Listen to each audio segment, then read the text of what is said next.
Financial fallout for President Trump as he prepares to leave office as the only American president impeached twice in the wake of last week's Capitol riot. Banks and other partners are severing their ties with the Trump Organization. New York City has canceled high-profile contracts. Rebecca Jarvis has the story. Good morning, Rebecca. Good morning, George. One by one, they fall. They are stepping away, backing down like dominoes here, from banks to Gulf organizations to online companies. They are all saying we are no longer in business with the Trump family. This morning, New York City moving to terminate all its contracts with the Trump Organization following last week's riot at the Capitol. In light of this criminal act, the city of New York has determined that it is within our power to terminate all contracts with the Trump Organization. The city canceling contracts worth $17 million a year for 2 ice skating rinks in Central Park, a carousel, and a golf course. Eric Trump, executive vice president of the Trump Organization, telling ABC News the city of New York has no legal right to end our contracts, and if they elect to proceed, they will owe the Trump Organization over $30 million.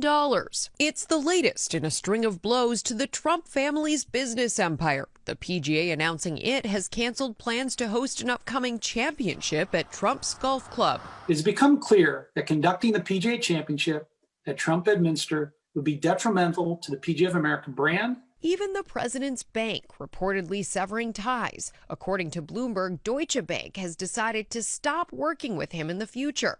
The Trump Organization reportedly owes the German bank $340 million on 3 loans, which are due in 2023 and 2024.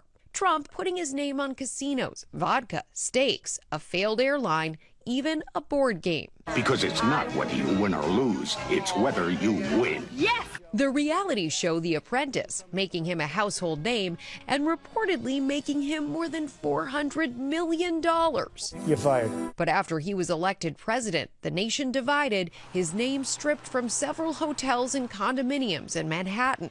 Mar-a-Lago losing millions in revenue, dropping from $25 million in 2017 to $21 in 2019. According to Forbes, Trump is actually worth $1 billion less than he was on Inauguration Day.